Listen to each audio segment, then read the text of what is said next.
அடுத்து நம்ம speaker introduction தேவையில்லாத நம்மளுடைய பேனல் எக்ஸ்பர்ட் திரு பாலு சார்.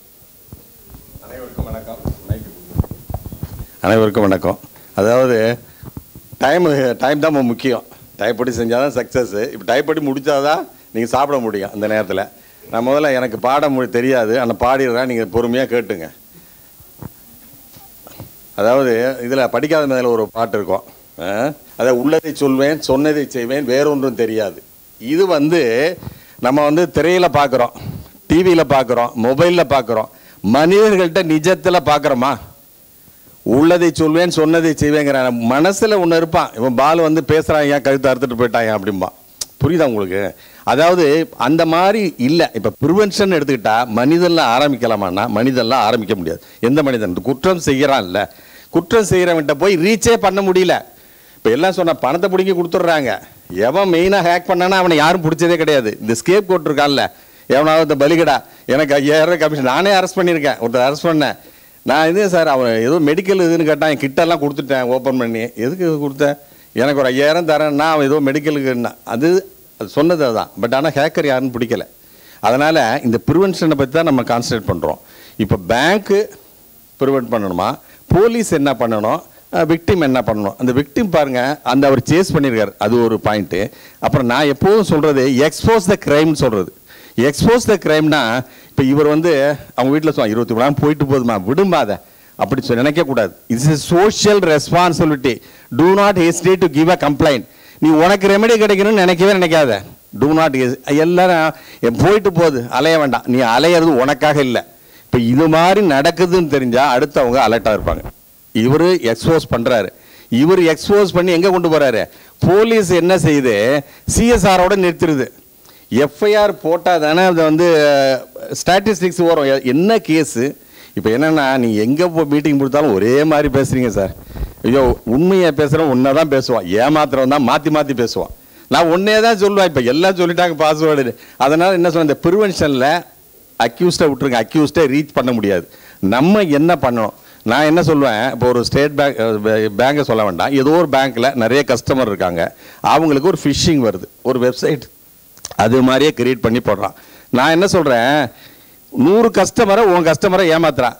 இந்த 100 பேரும் போய் கம்ப்ளைண்ட் கொடுக்கறது இல்லை, பேங்க்கே போய் கம்ப்ளைண்ட் கொடுத்தா என்ன? இப்போ என்ன மாதிரி நான் உதாரணம் சொன்ன டைம் இல்லை, என்ன மாதிரி ஒருத்தர் பாலு மாதிரி நடித்து ஏமாற்றிக்கிட்டு இருக்கான்னு வச்சுங்க. கொஞ்சம் சொல்கிறேன் சார், அவன் சைபர் சொசைட்டி ஆஃப் இந்தியா செக்ரட்டரின்னு சொல்லி ஒருத்தர் ஏமாற்றிக்கிட்டு இருக்கா சார் அப்படின்னாக்கா, அப்போ எனக்கு என்ன செய்யணும்? பொங்கி எழுணுமா இல்லையா? கம்ப்ளைண்ட் கொடுக்கணுமா இல்லையா? கொடுக்க மாட்டேங்கிறான். ஏன்னா எக்ஸ்போஸ் பண்ண இவங்களே எக்ஸ்போஸ் பண்ணுறதுக்கு பயப்படுறாங்க பேங்க் பீப்புளை. ஏன்னா இந்த பேங்க்கில் அப்போ செக்யூரிட்டி. ஆமாம் பாருங்க, விமனை சொல்கிறோம்.